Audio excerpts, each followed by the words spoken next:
সকালবেলা পুষ্টিকর খাবার দিয়ে সুন্দর একটা নাস্তা তৈরি করলাম। আসসালামু আলাইকুম, কেমন আছো সবাই? আশা করি সবাই ভালো আছো। আলহামদুলিল্লাহ আমি অনেক অনেক ভালো আছি। তো আমরা যদি পারি যে নিজেরা নাস্তা তৈরি করে খেতে, আমরা কেন বাহিরের রুটি, বাহিরের বাসি খাবার, বাহিরের বাসি ভাজি আমরা খাবো? দেখেন আমরা কত কিছু আমরা তৈরি করে খেতে পারি। তো আমি একটা নাস্তা তৈরি করেছি সকালে। তো এই নাস্তাটা তৈরি করার জন্য আমি সুন্দরভাবে 3টা কলা নিচ্ছি। তো 3টা কলা থেকে আমি 2টা কলা এখানে নিব, কারণ আমি একটু করে করব তাই। তো একটা কলা কিন্তু আমি অবশিষ্ট রেখে দিচ্ছি। তো সুন্দর করে আমি কলাগুলো চেটকে নিতেছি। আর কলাগুলো চাইলে আপনারা সিদ্ধ করে পাপ দিয়ে নিতে পারেন, কারণ পানিটা কিন্তু কষার বের হয়, কালচে একটা বের হয়, এই কারণে আমি বলতেছি আর কি। তো কলাটা আমি পাপ দিই নাই। তো সুন্দর করে আমি এটার ভিতর আটা মিক্স করছি। আপনারা চাইলে এটার ভিতর ময়দা, চালের গুঁড়া সব কিছু মিলিয়ে মিক্স করে নিতে পারেন।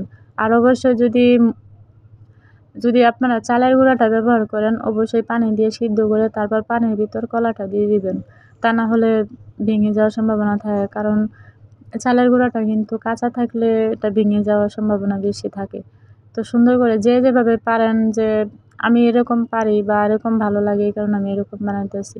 আপনারা চাইলে অন্যরকমও বানাতে পারেন। তো সুন্দর করে আমি একটা একটা করে সবগুলো এখানে বানিয়ে নিব, আর অন্য ডিজাইন করব না। আর সকালে তাড়াহুড়ার নাস্তা আর কি বলবো আর কি আপনাদের। আর এখানে কিন্তু আমি একটু গুঁড়া নিয়ে নিছি হাতে বড়ায়, আমার মানে একটু নরম হয়েছিল এই কারণে। আর নরমটা হওয়ার কারণ হচ্ছে কলাটা বেশি হয়ে গেছিলো, তো গুঁড়াটা কম হয়েছে এই কারণে। তো সুন্দর করে কিন্তু আমার কিন্তু বানানো শেষ একে একে সবগুলো। তো দেখেন আমার কিন্তু বানানো শেষ, আর ভালোই লাগতেছে। যাই হোক, নিজে যেরকম পারি সেরকমই খুব সুন্দর, বেস্ট, সেটাই বিউটিফুল। নিজে যা পারি তাই বিউটিফুল আমি মনে করি। তো এখন আমি এটা রান্না করব। তো রান্না করার জন্য আমি এখানে দুধ নিছি। আর দুধটা কিন্তু বেশি হলে খুবই ভালো হয়। আর সামান্য পরিমাণ লবণ দিছি। আর চিনিটা কিন্তু আমি সামান্য পরিমাণে দিছি, কারণ মিষ্টিটা অতিরিক্ত খাওয়া ঠিক না সবার জন্যই। আর যেহেতু সকাল, তো আরও না। তো এখানে সুন্দর করে আমি নাড়াচাড়া করে পানিটা ভালো করে জাল করে তারপর আমি এটা দিব। অবশ্যই পানিটা ভালো করে জাল করতে হবে, তা না হলে কিন্তু খেতে ভালো লাগবে না।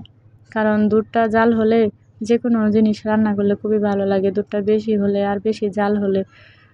তো আমার কিন্তু এখানে আমি এগুলো দিয়ে দিচ্ছি একটা একটা করে সুন্দর করে। তো আমার পিঠাটা কিন্তু হয়ে গেছে। যাই হোক, এখন আমি এটা কমপ্লিট করব। এই কলাটা, আমার অবশিষ্ট রাখা কলাটা আমি সুন্দর করে কেটে নিতেছি। কেটে নেওয়ার পর সুন্দর করে আমি এগুলো এভাবে সাজায় দিতেছি। তো এটাকে পিঠাও বলতে পারেন, আবার আপনার নাস্তা হিসাবে তৈরি, যেভাবে খান আর কি। তো দেখেন কত সুন্দর হয়েছে, আর এত সুন্দর ঘ্রাণ, যা কিনা বলার মতো না। তো এটার ভিতর কিন্তু আপনারা চাইলে আরও অন্য কিছু অ্যাড করতে পারবেন। দেখেন কত সুন্দর। সবাই ভালো থাকবেন। আল্লাহ হাফেজ।